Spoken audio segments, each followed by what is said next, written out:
Je salue le patriotisme exemplaire des filles et des fils du Congo qui, face à l'adversité de la conjoncture économique et financière, s'illustrent par un sens élevé de responsabilité. Il nous faut préserver l'essentiel, c'est-à-dire la paix et la stabilité des institutions, bien loin de l'incertitude des remises en cause démagogiques, voire populistes. L'amélioration de la qualité des soins en République du Congo a toujours été une préoccupation majeure du président de la République, Denis Sassou Nguesso, qui se concrétise par la construction des infrastructures sanitaires viables. C'est le cas de l'hôpital général Edith Lucie Bongo Ondimba que nous allons découvrir dans cette émission.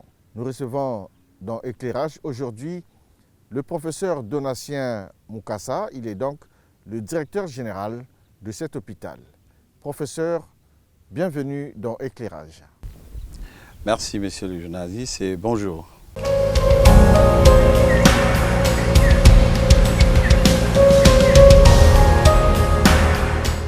Alors, première question, professeur. Oui. L'hôpital a été inauguré le 10 mai 2017. Quel est son état aujourd'hui? Comment il fonctionne?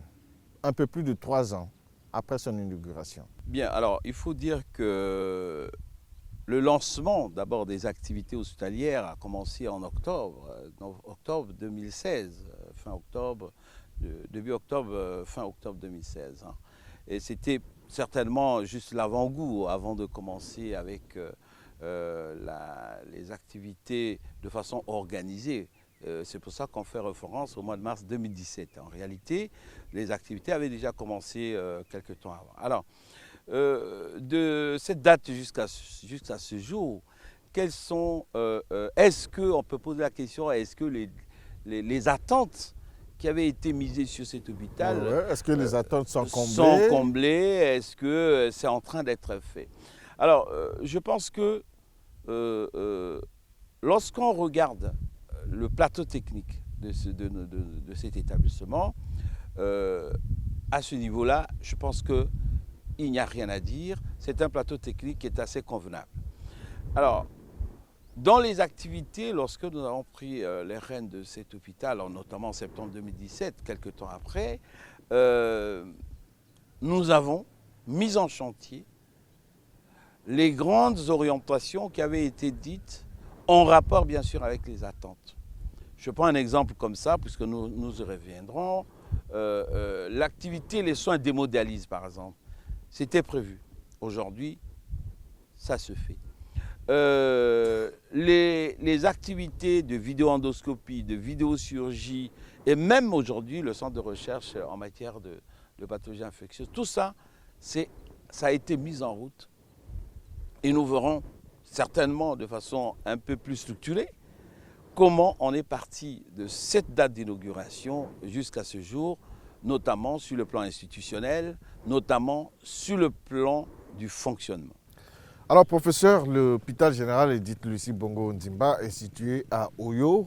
Est-ce qu'il a un cadre institutionnel?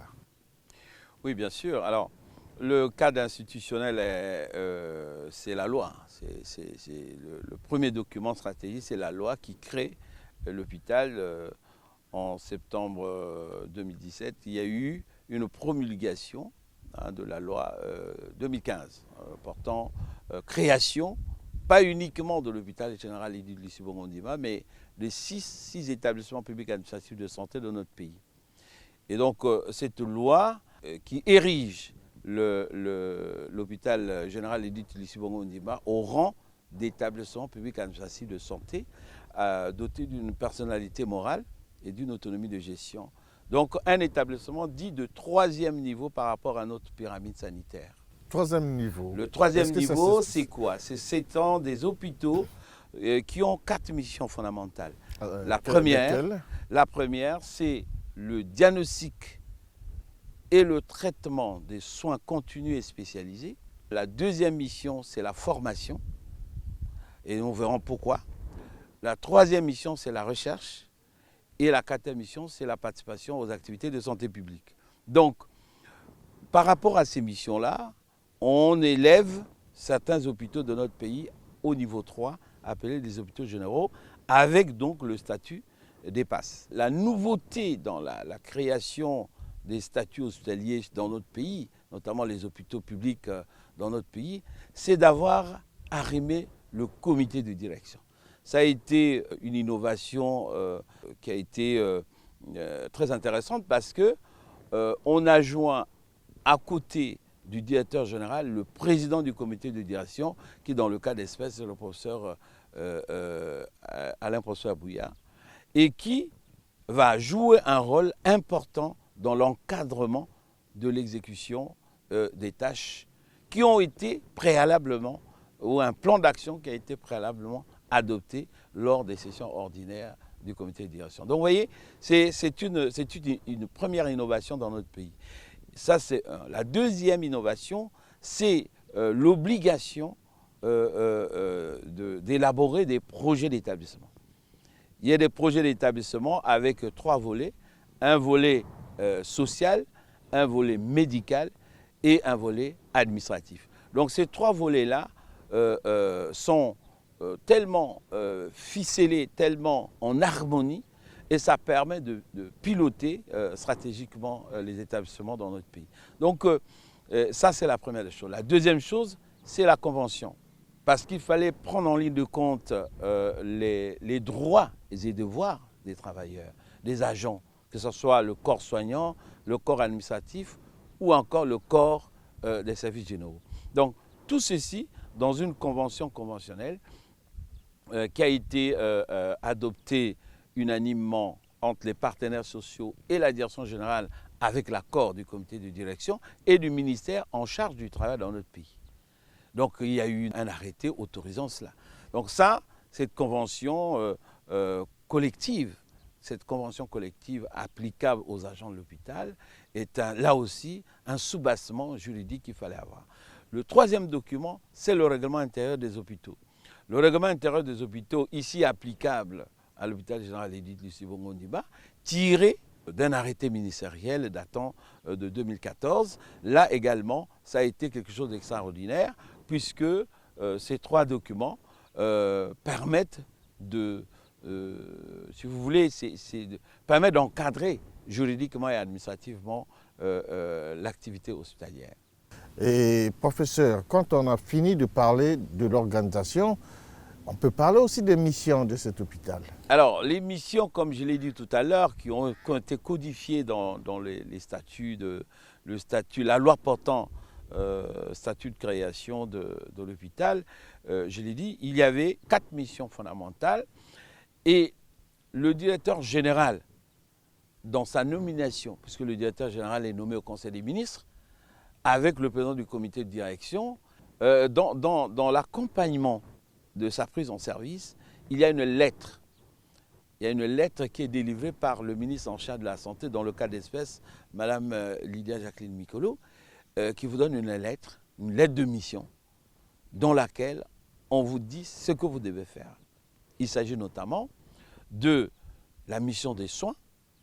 Et là, il y a une exigence de qualité, il y a une exigence de complétude et il y a une exigence de continuité dans le soin. Qu'est-ce que ça veut dire? Ça veut dire que ici, étant donné que les géniteurs de l'époque avaient donné une certaine orientation dans les spécialités, il s'agit notamment de la neurologie, il s'agit notamment de la néphro-urologie, de la cardiologie, de la traumatologie, que sais-je encore.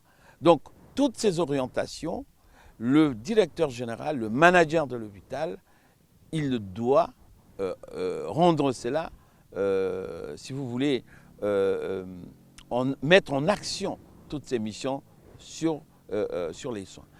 La deuxième mission, c'est la mission dite de formation. Alors, et ceci a été matérialisé par la signature d'un partenariat avec l'Université Marien Ngouabi en décembre 2018, qui donne une certaine obligation à l'hôpital de pouvoir recevoir les étudiants en médecine, les étudiants d'autres formations universitaires ou scolaires, pour pouvoir les former, quel que soit leur niveau. Mais ça, c'était au niveau de la formation initiale. Mais il y a aussi la formation continue, professionnelle, qui, elle, ici, dans le cas d'espèce, a été matérialisée par le fait qu'aujourd'hui, nous avons à peu près une dizaine de nos agents qui sont en formation pour des secteurs clés, notamment la radiologie. Ils sont en formation ici ou ailleurs? Ici et ailleurs. Ici ou à Brazzaville, parce qu'il y a un diplôme d'études spéciales, notamment en anatomie pathologie, en biopathologie et en gynécologie. Et donc, il y en a 2. Et au Maroc, qui est un pays frère et partenaire, où ils sont 4. Et là, il y a l'ophtalmologie, la radiologie et la biologie. Et il va se rajouter, au dehors de ces 4, les 6 que j'ai cités, nous allons rajouter 4 qui vont donc être en urologie, en ORL, otorhinolaryngologie, et en stomatologie. Alors, et la cardiologie, nous avons des jeunes qui sont positionnés parce qu'il faut à peu près 1 an, le temps qu'ils restent dans le service, le temps qu'ils s'acclimatent un tout petit peu, et qu'on essaie de les former, qu'on essaie de voir s'ils sont capables d'aller en spécialité. Donc, la cardiologie est également mise en position. Aujourd'hui, nous avons, dans le cadre de cette formation professionnelle également, les paramédicaux, c'est-à-dire les infirmiers. Ces infirmiers sont alignés également par rapport aux spécialités. Donc vous avez des infirmiers et des manipulateurs de radiologie par exemple, des infirmiers qui vont faire de la réanimation, il y en a une qui partira en Tunisie. Donc vous voyez, ça c'est la mission numéro 2. La 3e mission, c'est la recherche. La recherche ici, elle est à la fois opérationnelle et clinique. Qu'est-ce que ça veut dire? Ça veut dire que, fondamentale et clinique, ça veut dire que nous pouvons aborder des sujets de sciences fondamentales. Je prends un exemple, aujourd'hui nous avons le Covid. Est-ce qu'on peut génotyper, c'est-à-dire connaître les souches qui circulent dans le département? Ça, nous sommes en train de le faire. Ça, c'est des cas concrets de recherche dite à la fois opérationnelle et parfois fondamentale, puisqu'on va aller chercher des souches. On peut faire de la recherche clinique. Nous avons, depuis l'année dernière, à peu près une quinzaine de publications dans les revues scientifiques par différents médecins qui sont ici à Oyo. Donc, cette mission de recherche, elle est obligatoire parce qu'elle va permettre non seulement d'améliorer les connaissances pour ceux qui vont devenir des spécialistes demain ou pour ceux qui vont optimiser la qualité de soins, comme vous le disiez tout à l'heure, eh bien, c'est une obligation. Et la 4e mission, celle des activités de santé publique. Qu'est-ce que ça nous impose? Ça nous impose de participer au dépistage, par exemple, des maladies dans la communauté. C'est de faire des couvertures sanitaires et médicales, comme on venait de le faire à l'instant. C'est de pouvoir participer à la promotion de la santé. C'est de pouvoir participer à la lutte contre l'épidémie et les endémies. Donc, et là, au centre de cette mission, c'est la communauté. Non seulement la communauté, mais également les collectivités locales, puisque nous sommes là, manifestement, dans le cadre de la décentralisation. Et là, c'est un volet important, parce que hier, on pensait qu'un hôpital comme celui-là, érigé en plein district sanitaire au Lima, c'est comme un îlot. Non. C'est un hôpital... Mais c'est tout comme. Hein. Ben, c'est tout comme, malheureusement. Mais non. Mais ça, c'est un peu la conception d'un certain nombre de personnes. Non, c'est un hôpital qui est dans un bassin de desserte. C'est-à-dire, il y a une population, les soins couverts par cet hôpital concernent à 70% le bassin de desserte. Je parlerai des évacuations ou des gens qui nous visitent. À ce niveau-là, la communauté au centre. Et cette mission, malheureusement, on a tendance à ne pas trop la prendre en ligne de compte dans nos hôpitaux. Aujourd'hui, la communauté, les consommateurs de soins ont le droit de nous dire un certain nombre de choses, de nous donner leur réponse à la satisfaction, comme on dit. Mais à propos, professeur, vous avez un plateau technique performant Est-ce que par rapport au type de service que vous avez énoncé ici, donc les médecins sont en formation, neurologie, cardiologie, est-ce que vous recevez des patients venus d'ailleurs, en dehors de cette agglomération de Lyon? Alors, parmi les activités dont je faisais allusion tout à l'heure, en termes de soins spécialisés, nous avons ici un service de néphrologie et d'hémodialyse. Nous sommes le seul établissement public au Congo qui offrant ce plateau en hémodialyse. Mais pourtant, beaucoup de Congolais n'hésitent pas à aller à l'étranger, par exemple, pour faire l'hémodialyse. Eh bien, je pense qu'il faut leur dire que l'offre ici des soins d'hémodialyse chez nous, nous sommes à une file active qui dépasse aujourd'hui plus de 200 à 300 malades, avec un taux de mortalité qui est très faible. Et la qualité de soins, les conditions de prise en charge des patients sont satisfaisantes. Pourquoi je le dis?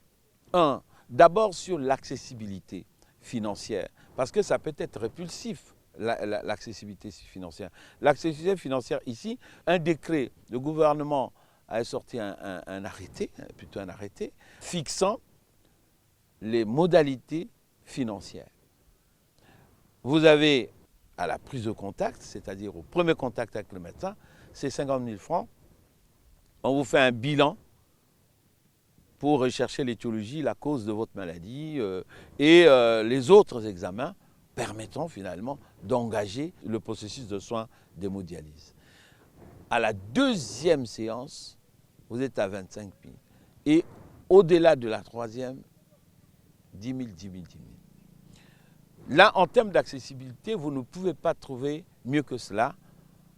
D'abord ici au Congo, même au Congo, pour certaines unités qui sont à 200, 300, le soin. 200 à 300 000 francs, le soin. Ici, non. Et nous avons aussi un apport important de notre tutelle, donc du ministère de la Santé, enfin du gouvernement de façon générale, sinon de la République. Parce que ce sont des soins qui coûtent vachement cher. Extrêmement cher. Et c'est ça qui fait que très peu de gens vont à l'étranger pour aller bénéficier des mêmes soins et la même qualité de soins. Parce que nous avons des générateurs de troisième génération qui sont très performants. Et ça, en termes d'accessibilité. Mais il y a aussi en termes de mode de vie. Vous êtes chez vous. Vous savez, nous avons des gens qui quittent dans la file active, nous avons des gens de nos compatriotes et même des pays frères qui ont fait des centaines de kilomètres pour venir ici. Je parle du Gabon, je parle de la RDC, je parle de la Centrafrique, je parle même du Cameroun. Nous avons quelques Congolais qui étaient soit en Chine, à l'étranger, qui sont revenus. Et nous avons également la possibilité, nous avons des malades qui vivent à Pointe-Noire, qui viennent se faire hémodialyser, et quand ils sont stabilisés, surtout quand ils retrouvent leur fonction rénale, encore que ça dépend, à un stade un peu plus précoce, lorsqu'ils retrouvent leur fonction rénale, eh bien, ils repartent. Ils repartent en veille. Donc vous voyez que... Oui, mais c'est ça le principe. Ah ben, bien sûr que... Ils ne vont pas rester ici éternellement. Mais aussi, s'ils étaient partis, imaginez qu'ils soient partis à l'étranger. Imaginez qu'ils soient partis à l'étranger où, il y a deux pays qui attirent, c'est l'Afrique du Sud et le Maroc. Mais s'ils partent à l'étranger, bon, peut-être au niveau de l'hôpital général et dit Lucie Bongo Nzima, on ne communique pas assez sur les différents services qu'il y a ici, sur l'accueil. Oui, il est fort possible que nous communiquons pas assez, mais il faut aussi dire que nous avons pris tout notre temps pour avoir un plateau technique consistant avec des indicateurs de performance qui soient maîtrisés. Nous avons comme traceur le malade, il est au centre de notre satisfaction et des occasions comme celle-ci sont les bienvenues pour pouvoir en parler. Mais je pense que le meilleur baromètre du médecin, c'est le malade. Alors professeur, vous parliez tout à l'heure des médecins en formation à l'étranger. Est-ce que c'est le personnel soignant bien formés qui manquent ici à l'hôpital, puisque vous avez ici des coopérants cubains. Alors, qu'en est-il exactement? Nous bénéficions d'un appui, mais considérable, de nos collègues venus de Cuba. Ce sont des médecins spécialistes formés à Cuba. Nous avons une pédiatre, une qui est en réanimation et soins intensifs, un chirurgien de très bonne prestance, un chirurgien maxillofacial, donc je parlais et puis un traumato. Donc ils sont 5 ou 6 à peu près, je crois, oui, et un personnel paramédical qui est de moins en moins nombreux, parce qu'ils étaient nombreux. Ils nous ont accompagnés pendant 1 an, 2 ans, dans le cadre effectivement des clauses du partenariat avec le pays frère cubain, et qui sont repartis. Alors, il y a un relais qui a été pris par les médecins congolais. Ils sont, aujourd'hui, il y a 32 médecins. Il y a 32 médecins aujourd'hui ici, dont 15 spécialistes, cubains et congolais, et le reste des Congolais, des médecins généralistes, qui sont positionnés pour aller en spécialité. Alors là aussi, il faut quand même apporter des précisions très importantes. Ici, selon la convention collective, vous devez signer un engagement décennal et vous êtes agent contractuel de l'hôpital, Edith Lucie Bongo-Ndimba, et vous signez un engagement décennal qui est notarié, qui a été notarié. Qu'est-ce que ça veut dire? Ça veut dire que si vous partez, si vous êtes victime d'une fuite de cerveau, par exemple, à l'étranger, eh bien, vous êtes poursuivable. Nous avons voulu encadrer cela pour faire de telle sorte que les jeunes qui partent ne font pas comme certains anciens qui sont partis et qui ne sont jamais revenus pour des raisons qui sont les leurs. On ne les critique pas, on ne juge personne. Mais nous voulions encadrer cette formation. C'est pour ça que quand les médecins, les jeunes médecins généralistes, en plus nous misons sur la jeunesse, c'est la 36e, la 35e promotion, eh bien, nous leur offrons des postes à pouvoir dans les spécialités qui sont les nôtres, pour lesquelles le besoin en formation a été exprimé. Et ceci, bien sûr, en ayant dans l'esprit les grandes orientations de l'hôpital et certaines spécialités dominantes telles que les maladies du rein, les maladies de la vessie, les maladies du cerveau, les maladies du cœur et du poumon. Voilà. Alors, de façon concrète, quel type de pathologie spécifique que vous traitez ici à l'hôpital Edith Lucie Bongo? La pathologie médicale est dominée par les maladies infectieuses. En tête, bien sûr, le paludisme, la tuberculose, le VIH-Sida, et puis quelques dermatoses d'origine infectieuse. Mais ce profil épidémiologique, il est reproductif, sinon reproductif dans tous les départements de notre pays. Nous sommes en pleine transition, ce qu'on appelle en pleine transition démographique, où les maladies occidentales sont en train de se développer de façon extraordinaire dans nos pays. Il s'agit notamment de l'hypertension artérielle, de l'obésité et des maladies cardiovasculaires, en dehors de l'hypertension artérielle, avec les AVC, l'accident vasculaire cérébral, l'infarctus, les embolies pulmonaires. Donc, on retrouve aujourd'hui ces maladies non transmissibles, en dehors des maladies transmissibles, quand j'ai cité tout à l'heure, à savoir les infections, et les maladies non transmissibles, notamment ce que je venais de citer, et on les retrouve également chez nous dans la pathologie dite médicale. Alors, il y a la pathologie dite chirurgicale. Et là, c'est vraiment, c'est pas une exception, mais c'est une particularité. Dans le département, en chirurgie, on devait s'attendre à des hernies, à des appendicites. Non, beaucoup plus aux accidents de la voie publique.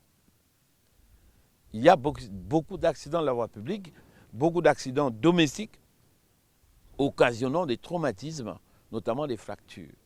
Et pour votre information, nous avons ici un service de traumatologie qui est animé par un binôme congolo-cubain, donc un jeune Congolais qui a été formé au Maroc, très brillant, et un Cubain qui a été également formé chez eux, mais qui est très brillant.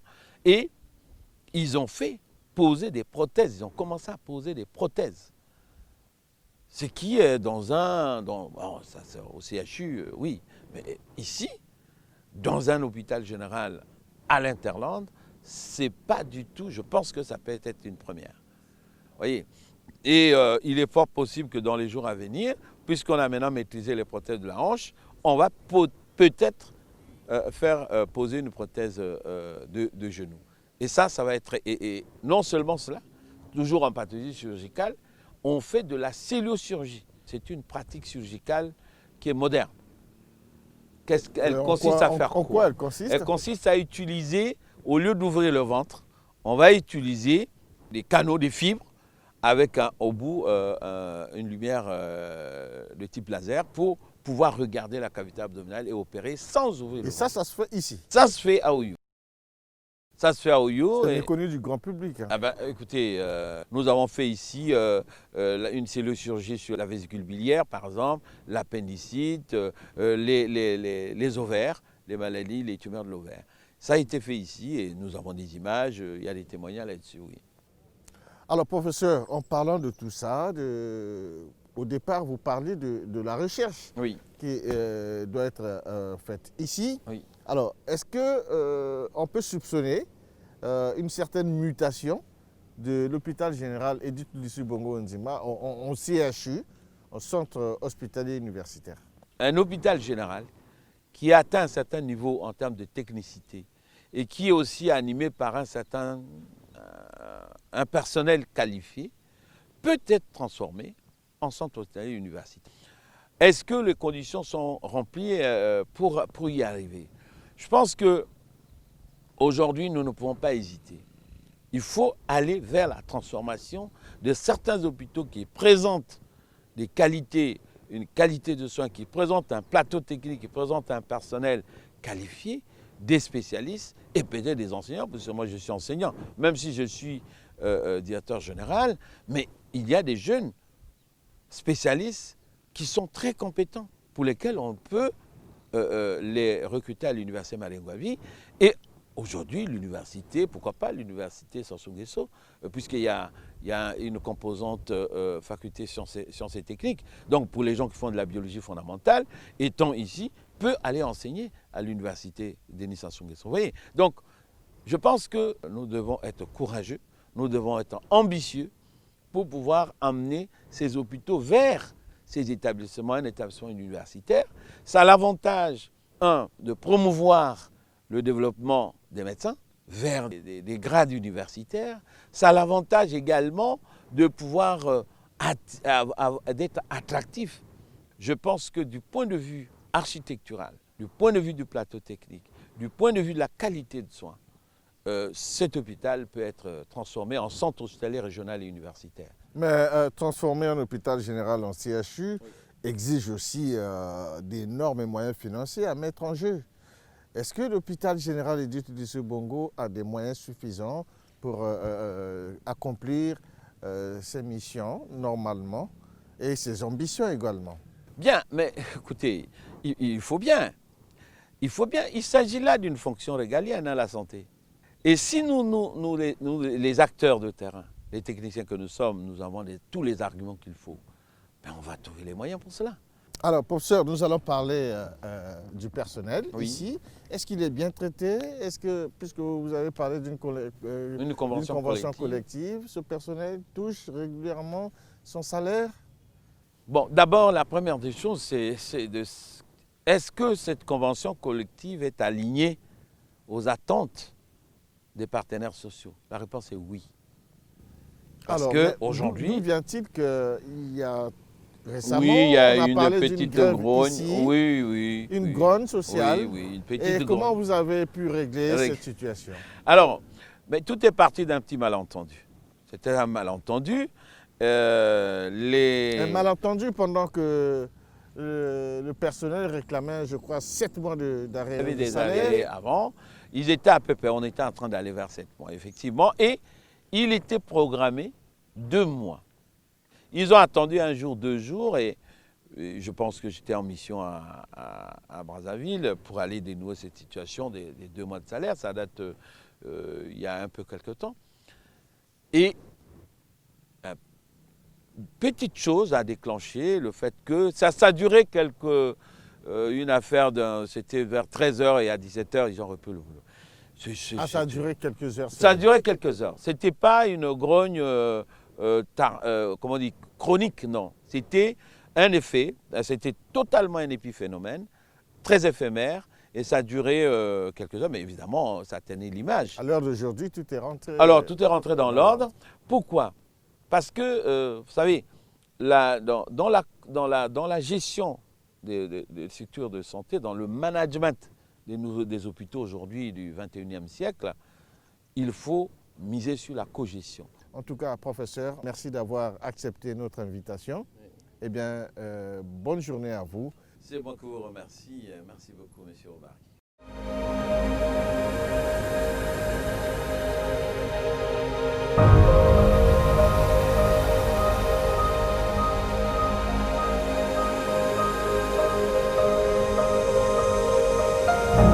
Je salue le patriotisme exemplaire des filles et des fils du Congo qui, face à l'adversité de la conjoncture économique et financière, s'illustrent par un sens élevé de responsabilité. Il nous faut préserver l'essentiel, c'est-à-dire la paix et la stabilité des institutions, bien loin de l'incertitude des remises en cause démagogiques, voire populistes.